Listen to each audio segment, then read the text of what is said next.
Buenos días, mis hermanos. Amén. Dios les siga bendiciendo. Amén. Dice en el Eclesiastés Salomón, tiempo de llorar y tiempo de reír. O sea, hay momentos difíciles, pero también habrán momentos muy agradables. Es lo que nos promete la palabra de nuestro Dios. Tiempos difíciles los cuales están revelados en la palabra de nuestro Dios. No nos deben coger desapercibidos, ¿sí? No nos deben generar a nosotros expectativa. Jesús en Mateo 24, cuando estaba revelando esas señales antes del fin, a sus discípulos dice, y oiréis de guerras y rumores de guerras. Mirad que no os turbéis, mirad que no os turbéis, porque es necesario que todo esto acontezca, pero aún no es el fin, porque se levantará nación contra nación y reino contra reino, y habrá pestes, las hemos visto, hambres y terremotos en diferentes lugares. Y terremotos en diferentes lugares. Y la pregunta para nosotros frente a toda esta clase de situaciones es, ¿qué hacemos mientras? ¿Qué hacemos cuando vemos todos esos acontecimientos tan duros, tan difíciles, que nos duele, que hay dolor, que hay tristeza? ¿Qué hacemos nosotros? Orar, pedir misericordia. Amén. ¿Recuerdan ustedes en el segundo libro de Samuel, capítulo 24, cuando David realiza un censo que no había sido ordenado por Dios? ¿Sí? Dios le da a escoger a David a través del profeta de Gad. ¿Sí? Le dice, escoge, ¿quieres que te vengan 7 años de hambre en la tierra? ¿O que huyas 3 meses delante de tus enemigos y que ellos te persigan?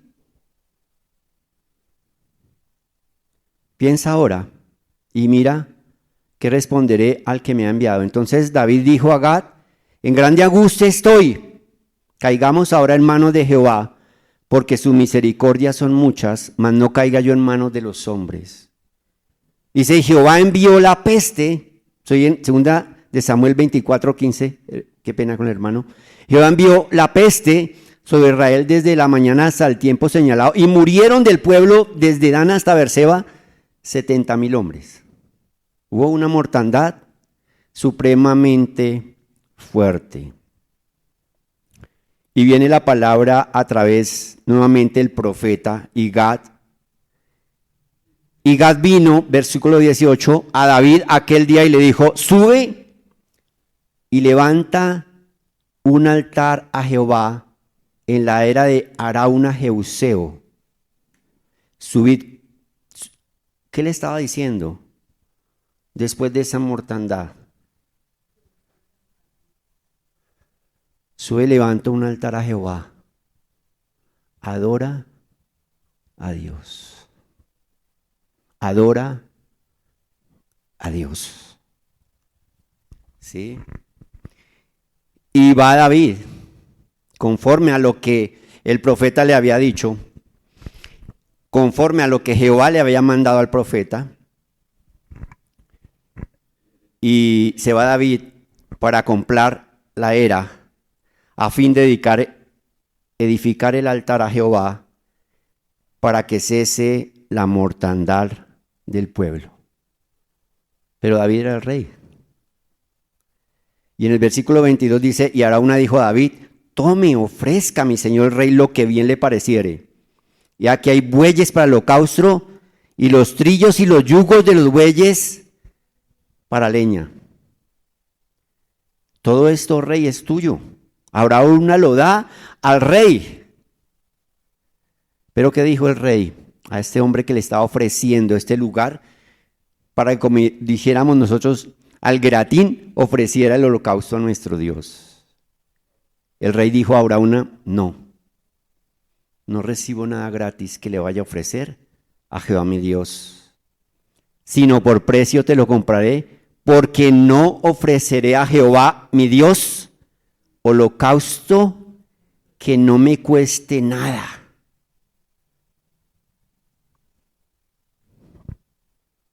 Adora a Dios, ¿sí? Pero esa adoración debe ser de todo corazón, de sacrificio a nuestro Dios. No adorar cuando queremos, no adorar cuando el día está haciendo sol. Padre, te pedimos, Señor, que nos hables en esta mañana a través de tu palabra. Hoy queremos adorarte y queremos ver la importancia de la adoración en medio de estos tiempos, que son tiempos difíciles, Señor amado.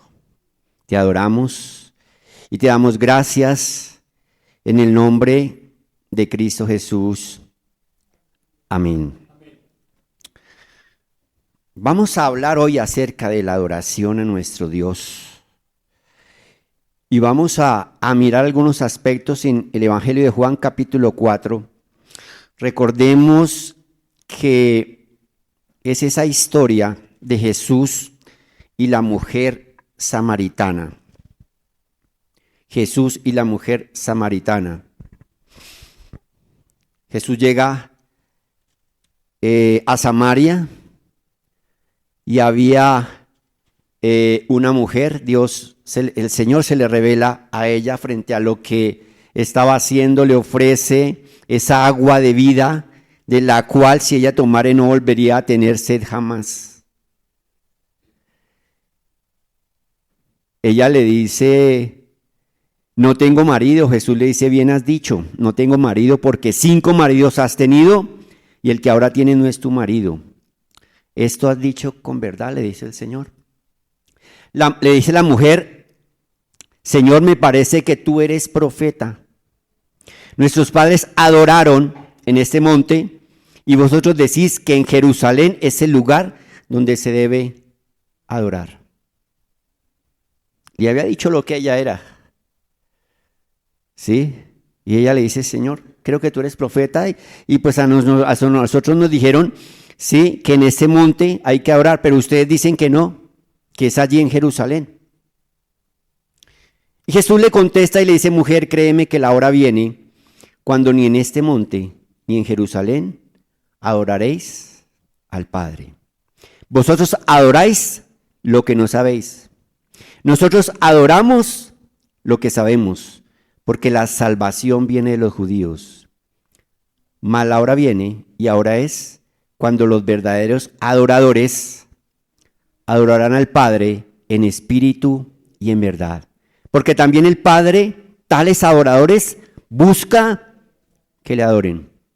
Dios es espíritu, y los que le adoran en espíritu y en verdad, es necesario que le adoren. El Señor Jesús le estaba manifestando frente a la inquietud de ella, porque ella dice: nuestros padres nos dijeron que en este monte era Gerizim, es donde debería adorarse, pero ustedes dicen que es en Jerusalén. Jesús le dice que el culto samario allí en Jerusalén carecía de fundamento de la revelación completa de nuestro Dios. Recordemos que ese templo allí en Gerizim lo construyen en ese tiempo cuando Nehemías va a la reconstrucción del templo. Ellos se ofrecieron.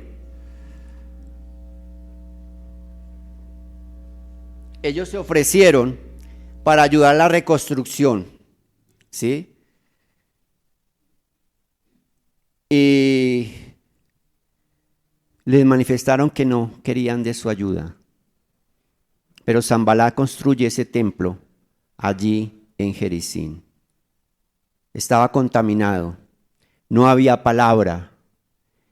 Esos pueblos paganos vecinos que habían quedado en el momento de la deportación a Babilonia les habían contaminado y no querían que el templo que hubiera sido construido en Jerusalén tuviera tal contaminación. Pero el Señor les aclara y nos aclara hoy, en esta mañana, no es el lugar donde le adores, no es en Jerusalén, no es en Gerizim, ¿sí? No es un lugar geográfico, ¿sí? La adoración que busca Dios es una adoración en espíritu y en verdad. Y es una adoración que es necesaria. Dios es espíritu y los que le adoran en espíritu y en verdad es necesario que le adoren. Y dice, y el Padre, ¿cierto? Tales adoradores buscan. Entonces, no es el lugar, es necesario que le adoremos. La adoración debe ser en espíritu y en verdad, ¿sí? Y Dios está buscando adoradores que le adoren.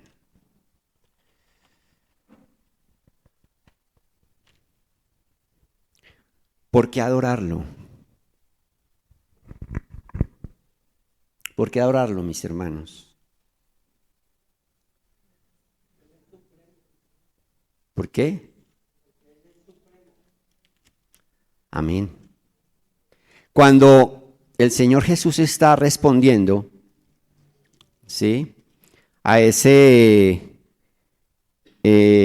nuevo mandamiento, ¿sí? Ese mandamiento más importante dice en Marcos capítulo 12, 29 y 30 dice, Jesús cita el mandamiento más importante, dice, oye Israel, el Señor, nuestro Dios es el único Señor. Contestó Jesús, ama al Señor. 3 veces está la palabra Señor. Ama al Señor, al Señor tu Dios con todo tu corazón, con toda tu alma, con toda tu mente y con todas tus fuerzas. Es el único Señor y establece ese marco constitucional en que debemos movernos para adorarlo. Y la respuesta es por qué debemos adorarlo, es porque Él es Señor. Es el único Señor. No hay otro Señor. No hay adoración a lo que Dios ha creado. Muchos adoran la tierra, otros adoran el sol, la luna, el agua. ¿Sí? Nosotros lo adoramos a Él en este tiempo porque Él es el único Señor.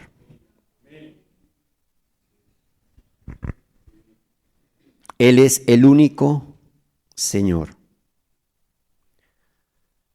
En Isaías capítulo 42, verso 8, dice, yo Jehová, este es mi nombre, y a otro no daré mi gloria, ni mi alabanza a esculturas. A otro no daré mi gloria, ni mi alabanza a esculturas. Y más adelante, en el 48, 11,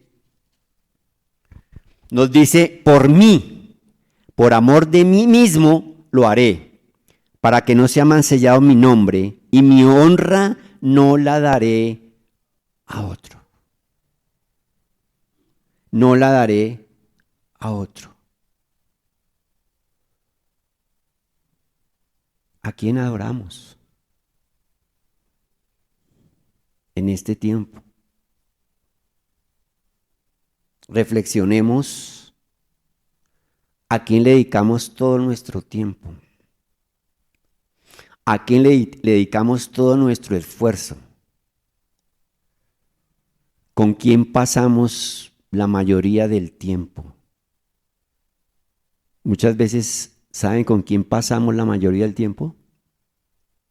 Con el celular. Se convirtió la extensión, es el otro órgano del cuerpo. Sin él no podemos vivir. Sin él no podemos pasar el día. ¿Qué sucede cuando se refunde? ¿O qué sucede cuando nos lo roban? ¿Sí? Esa adoración que Dios pide en espíritu y de verdad, nos la revela a través de que Él, aquellos lugares donde Dios ha querido que se le adore. ¿Recuerdan ese tabernáculo que ordena construir a su pueblo? ¿Sí? Cuando uno analiza cada parte de ese tabernáculo, ¿sí?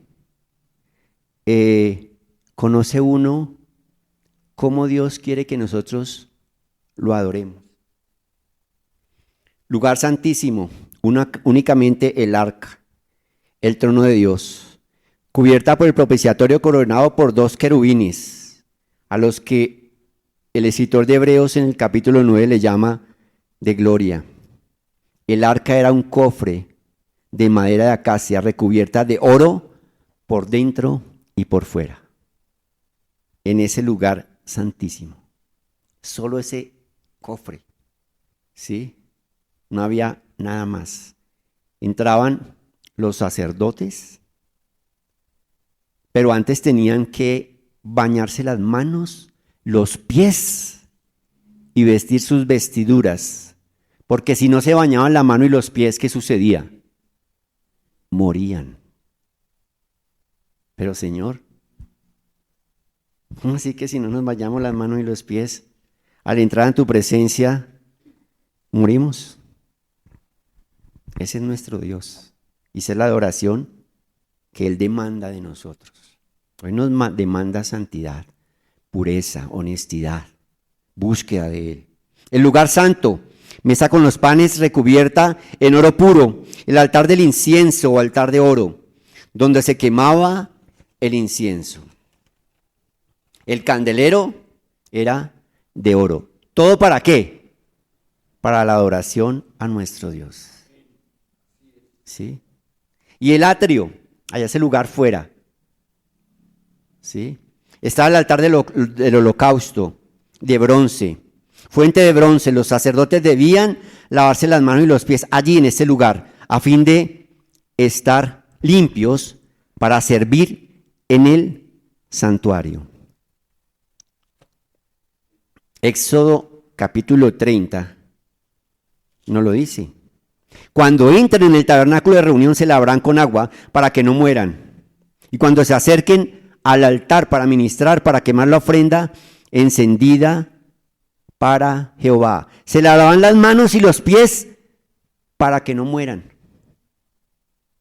Y lo tendrán por estatuto perpetuo, él y su descendencia por sus generaciones.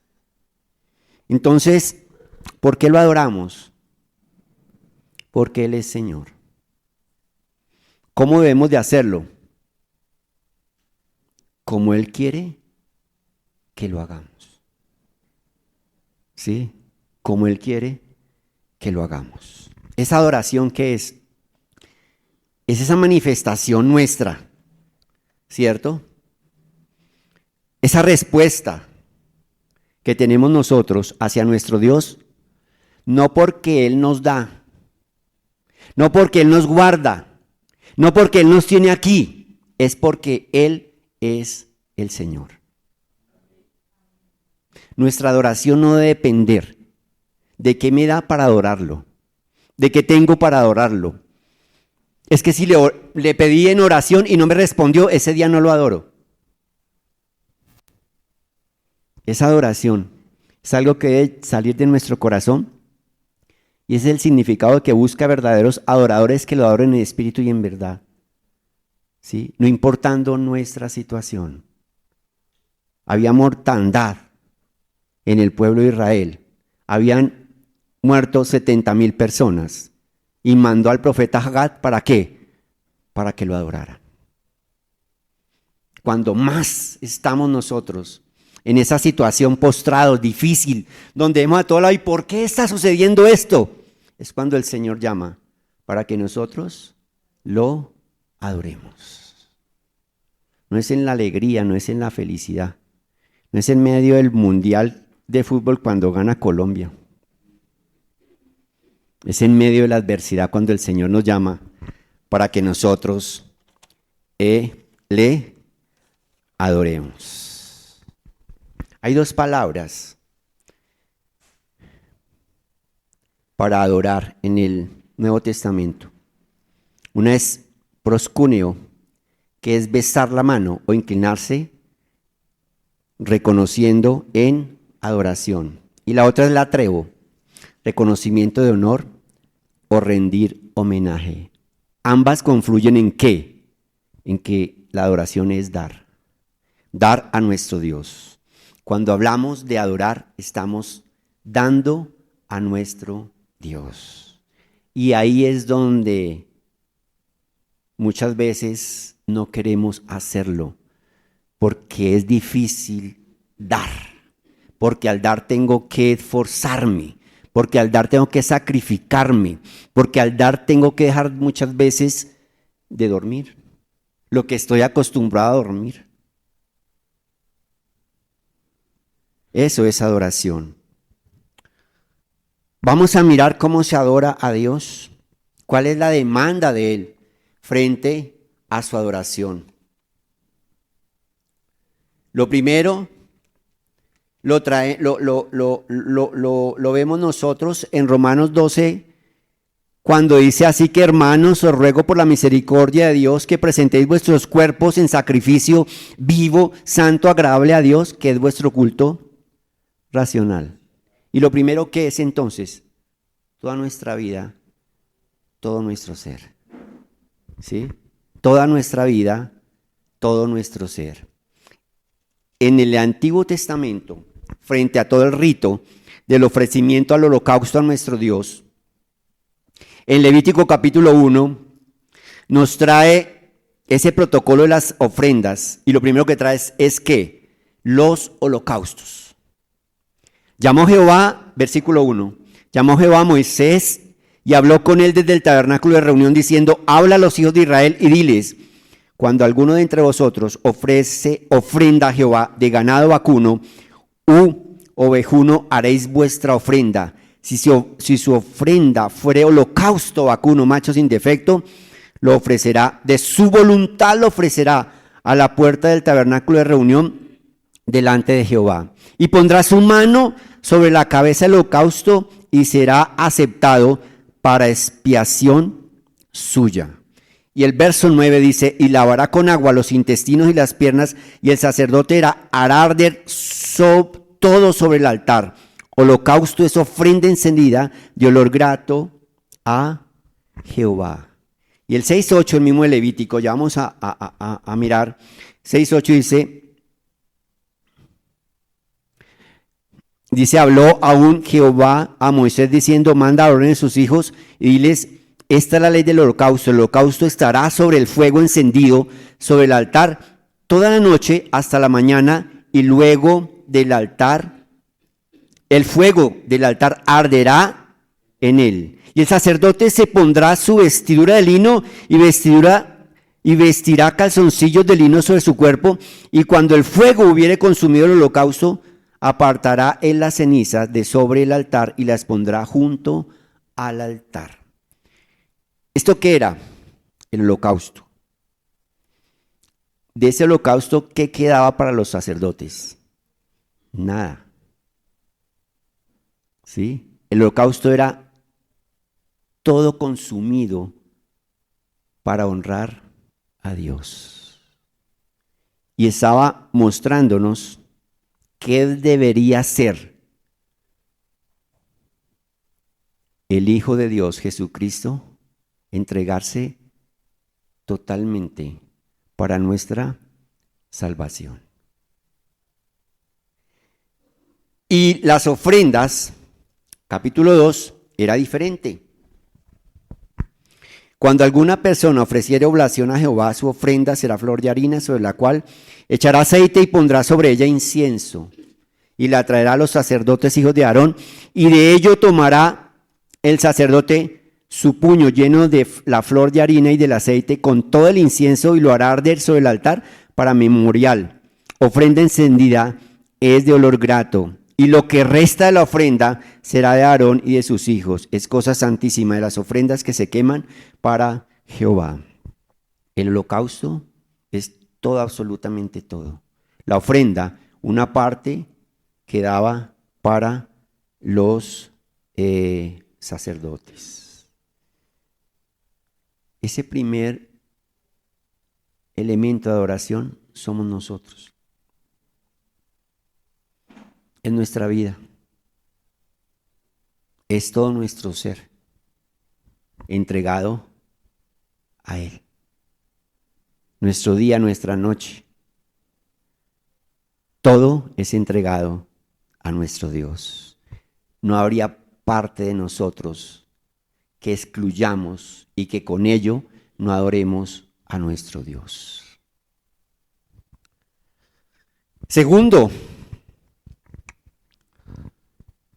Salmo capítulo 27, que lo leemos muchas veces, verso 3.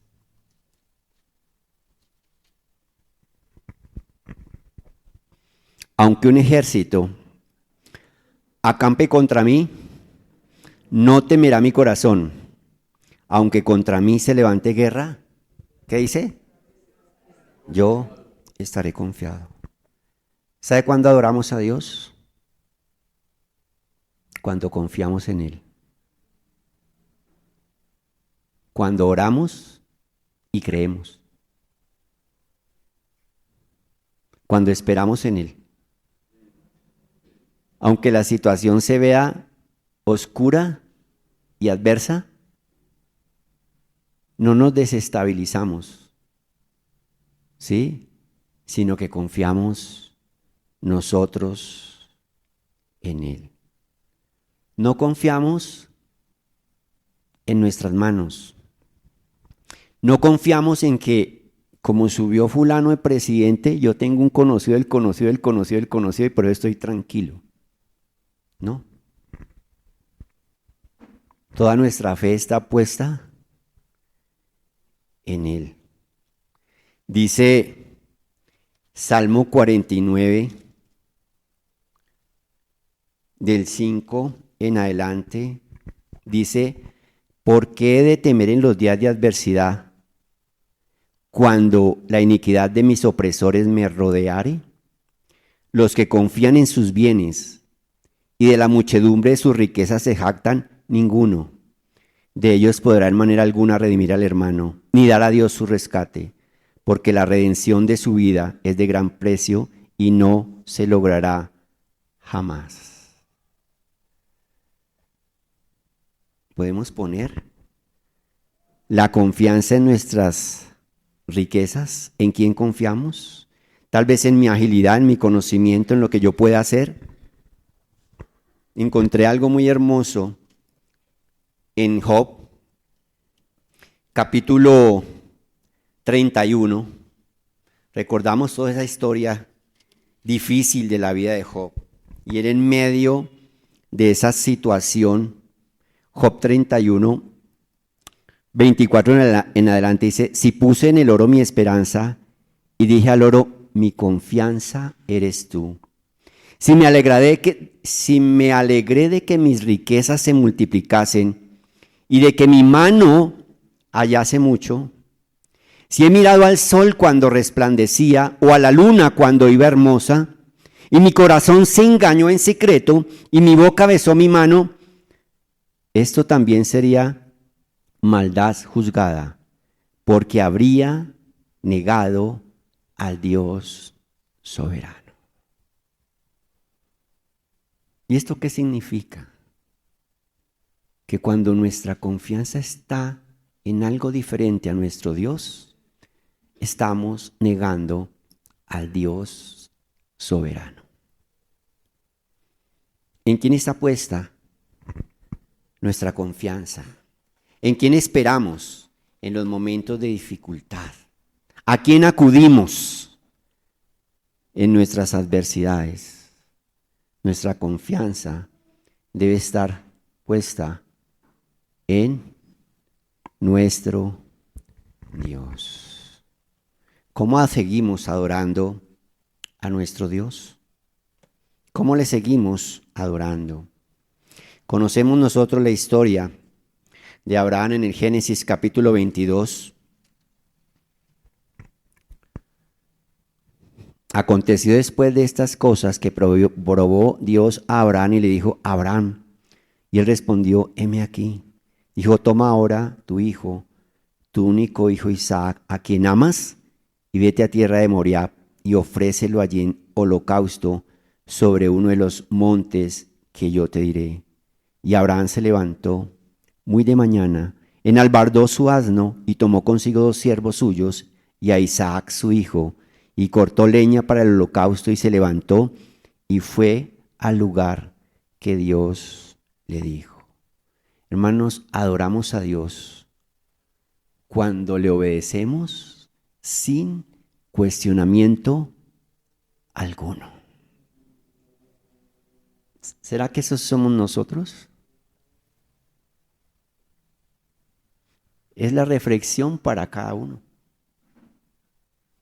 Porque es tiempo de adorar a Dios. Pero cuando Él nos ordena, cuestionamos. ¿Por qué a mí? ¿Por qué, Señor? Somos tan osados de cuestionar lo que Dios quiere que nosotros hagamos. ¿Y por qué lo pudo? ¿Por qué lo hizo Abraham? Dice el escritor de Hebreos en el capítulo 11, dice: por la fe Abraham, siendo llamado, obedeció, para salir al lugar que había de recibir como herencia, y salió sin saber a dónde iba. Por la fe habitó como extranjero en la tierra prometida, como en tierra ajena, morando en tiendas con Isaac y Jacob, coherederos de la misma promesa. ¿Por qué? Porque esperaba la ciudad que tiene fundamentos, cuyo arquitecto y constructor es Dios. ¿Cuándo podemos obedecer sin cuestionamiento? Cuando creemos en sus promesas, cuando creemos en su palabra, cuando sabemos que lo que Él ha dicho se cumple. Hermanos, el adorar a Dios no es repetir palabras y repetir versículos. Perdónenme que les diga esto. Muchas veces creemos que la palabra de Dios y los versículos son frases mágicas. Y eso no lo es así. Y nos aferramos a eso. Dios nos manda que le adoremos en espíritu y en verdad. No es repetir y repetir y repetir y repetir. Está bien que nos sepamos los versículos. Está bien que los traigamos a nuestra mente. Está bien que los compartamos. Pero hay algo más en la adoración. Y es a lo que Dios nos llama. Como David dijo: no ofreceré a Jehová holocausto que no me cueste. El estar aquí en esta mañana tiene que ver con la adoración a Dios. Tiene que ver con que Él está aquí en medio de nosotros. Y hemos venido por Él. Por Él estamos aquí en este lugar. Dice en el mismo Hebreos capítulo 13, otra forma de adorarlo a Él. Dice: así que ofrezcamos siempre a Dios por medio del sacrificio de alabanza. Es ofrecer sacrificio de alabanza. ¿Y qué dice la otra parte del versículo? Fruto de labios que confiesan su nombre. Hermanos, adorar es hablar de Cristo. Adorar es hablar de la salvación,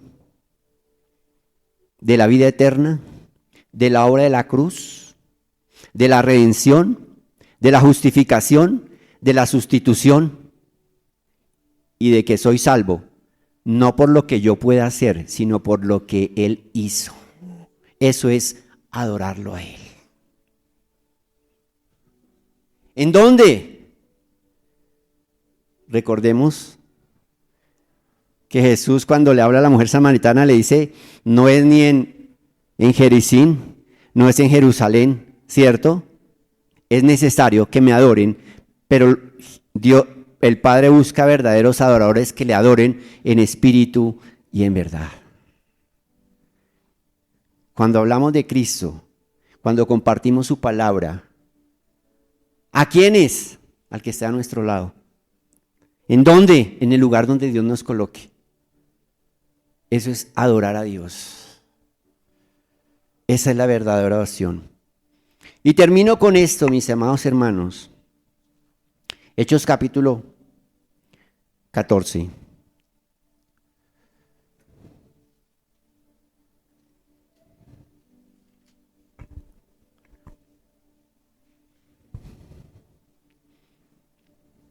Pablo y Bernabé habían estado en Iconio y los iban a apedrear y salieron corriendo de allá.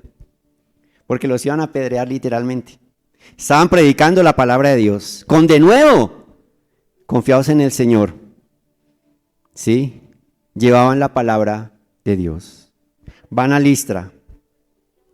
¿Sí? Verso 19. Entonces vinieron unos judíos de Antioquía y de Iconio que persuadieron a la multitud y habiendo apedreado a Pablo, le arrastraron fuera de la ciudad pensando que estaba muerto. Imagínense esa escena, ¿cierto? No los pudieron apedrear allí en Iconio, pero fueron a Listra y allá fueron a buscarlo y lo encontraron, ¿sí? Y lo apedrearon. Creían que estaba muerto y lo arrastraron fuera de la ciudad. Pero rodeándole los discípulos se levantó y entró en la ciudad y al día siguiente salió con Bernabé para Derbe. Y después de anunciar el evangelio en aquella ciudad y de hacer muchos discípulos, volvieron a Listra, a Iconio y a Antioquía. ¿Dónde volvieron? A Iconio, el primer lugar donde los sacaron corriendo y los iban a apedrear. Confirmando los ánimos de los discípulos, exhortándoles a que permaneciesen en la fe y diciéndoles es necesario que a través de muchas tribulaciones entremos en el reino de Dios. ¿Sabe cómo más adoramos?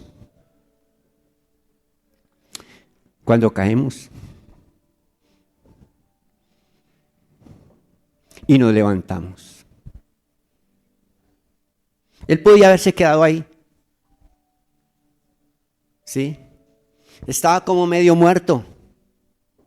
Lo arrastraron, ustedes se imaginan. Ese hombre, ese varón, ese siervo de Dios, lo arrastraron. Y él no se quedó ahí para que lo compadecieran.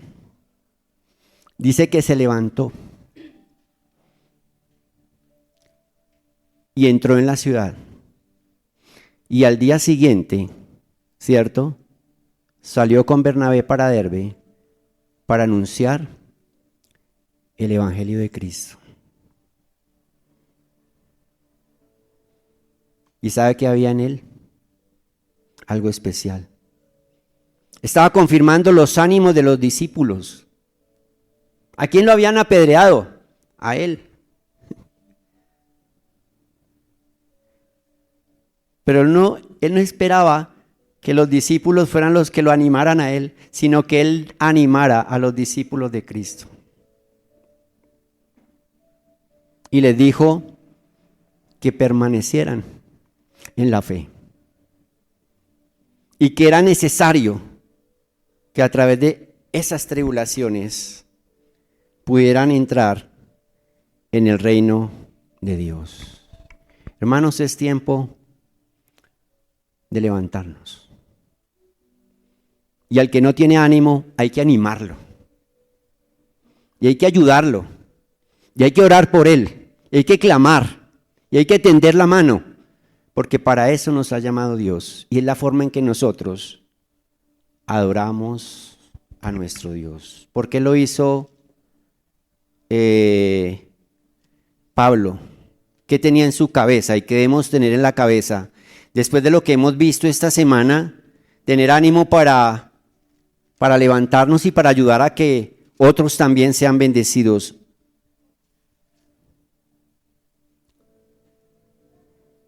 Pues tengo por cierto que las aflicciones del tiempo presente no son comparables con la gloria venidera que en nosotros ha de manifestarse. Romanos 8:18.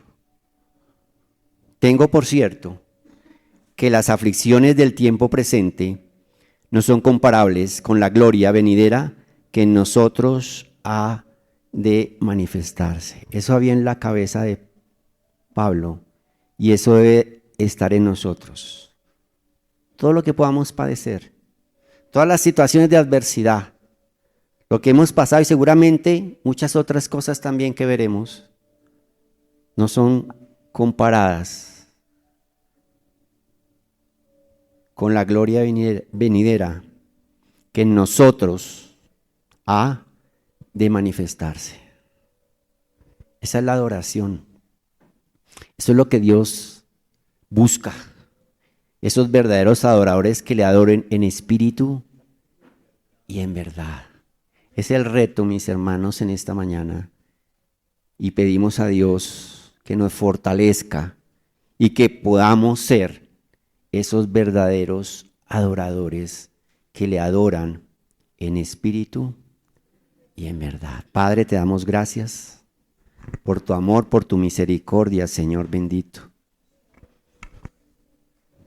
Que te adoremos, Señor, porque es necesario, dice tu palabra, es necesario que te adoremos, Señor del cielo. Que lo hagamos como tú has dispuesto, Señor. No solamente levantando nuestra voz, sino en esa forma en que tú quieres que lo hagamos, Señor. Que cuando esté orando por las necesidades, Señor, crea que tú ya estás obrando, Señor bendito. Que nuestra fe no se quebrante en medio de todas las situaciones, Señor amado, por difíciles que sean.